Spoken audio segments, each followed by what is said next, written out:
Welcome back to the channel. It's a blessing to share this space with you again. And if you're new here, thank you for being part of this community dedicated to inner growth, truth-seeking, and awakening through the lens of timeless Buddhist wisdom. Today we confront a difficult and important question. What isn't being kind enough to secure a better rebirth?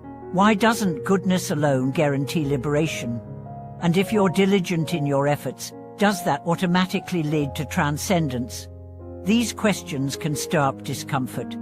They challenge the assumptions many of us carry, assumptions that good deeds should lead to good outcomes, and hard work should always be rewarded. But the teachings of the Buddha invite us into a more subtle, more honest, and more liberating inquiry. So let's sit together and explore. Why doesn't kindness guarantee rebirth? And is effort alone truly enough?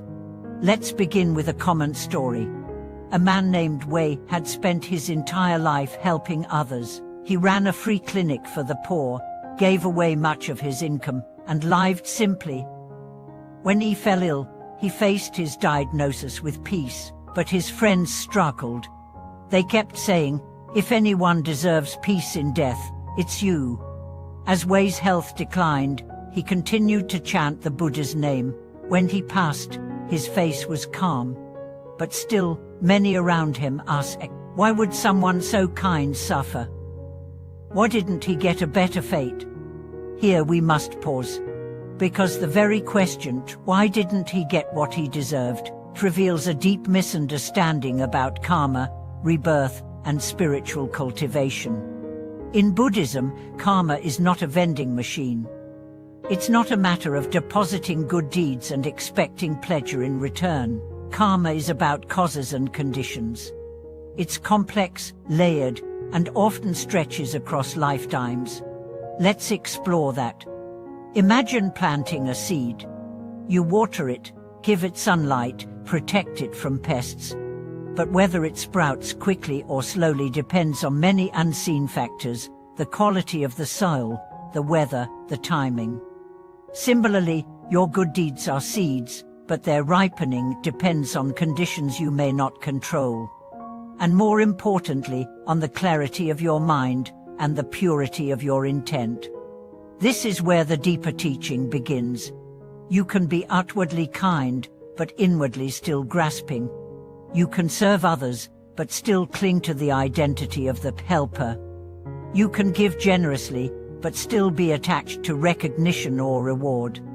These subtle attachments, ego, pride, hope for heaven, can entangle even the noblest actions.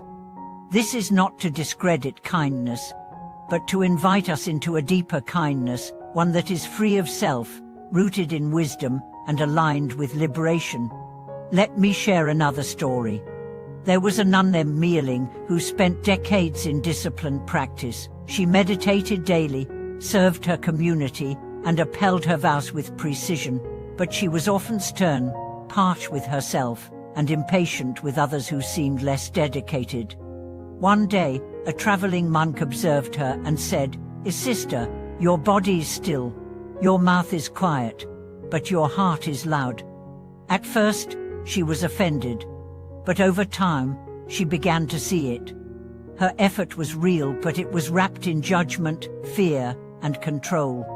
So she began again. This time, not with harder effort, but with softer presence. She chanted not to purify karma, but to rest in devotion. She served not to be respected, but because it brought her joy. And slowly, something shifted. Her face softened. Her energy changed. Her effort became effortless. This is the difference between striving and surrender. Striving says, "I will earn enlightenment." Surrender says, "I will meet myself with truth." Buddhism teaches that liberation is not something we achieve. It's something we remember. You don't earn the Pure Land. You resonate with it. You align with its frequency, not through performance, but through sincerity. Let's talk about faith. Not blind belief, but deep trust. In Pure Land Buddhism, the three essentials are faith, vow, and practice. Faith is the recognition that your small self cannot save itself. That awakening is not the product of ego effort, but of letting go. Vow is the sincere commitment to return to truth, to call upon Amitabha Buddha, not out of fear, but out of love. Practice is the embodiment of that vow in chanting, mindfulness, service, compassion. Together, these three form the path, not as a transaction, but as a transformation. So where does this leave us? It means kindness alone, if performed from ego, is not enough. It means diligence alone, if rooted in fear, is not enough. But when kindness is infused with wisdom, when effort is surrendered into faith, when practice is grounded in presence, then the path becomes not a burden, but a blessing. Let me tell you about an elderly man named Toshi. He was nearly blind. His memory was fading. But every morning, he sat on his porch and chanted Omo Amitabha, not as a strategy, but as a song. His neighbors asked, "Do you think this will save you?" He smiled and said, "It already has." Toshi understood something deep.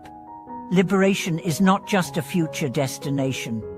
It is a present shift, a movement from clinging to clarity, from grasping to grace. He may not have read sutras or given grand teachings, but in his heart, the Buddha's light was alive. And when he died, there was peace not only in him, but around him. This is the power of sincere, grounded, awakened practice. It doesn't shout. It doesn't advertise. It just radiates. So what about us? We live in a world that rewards visibility, ambition, performance. But the Dharma whispers. It moves underground, like roots. It asks us not to perform goodness, but to become goodness. Not to pretend awakening, but to rest in it.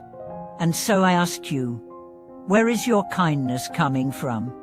What fuels your diligence? Is it fear, pride, hope for reward? Or is it love, clarity, surrender?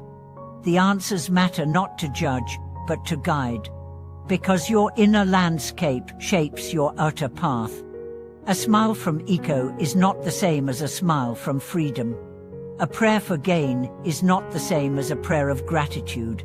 And practice from fear will never taste like practice from love. So today, let this be your invitation. Be kind not to earn, but to express. Be diligent not to control, but to connect. Be faithful not to escape, but to return. Return to the Buddha within. Return to the vow you made not in words, but in longing. Return to the name Mama Amitabha not as a chant, but as a homecoming. Because in the end, no act, no merit, no mantra matters if it is not soaked in sincerity. And even the smallest whisper, the tiniest gesture, the softest breath, when offered from the heart, is enough to open the gates of the Pure Land. Thank you for watching this video. I'd love to hear from you. What does sincerity mean to you? Have you ever questioned whether your efforts were enough? How has your view of practice shifted over time? Share your journey. We are walking this path together. And if this video brought you reflection or peace, please like, subscribe, and share it with someone else on the path. Each voice adds light to this shared awakening. Until next time, may your kindness be rooted in clarity, may your effort be softened by surrender, and may your heart always return to truth.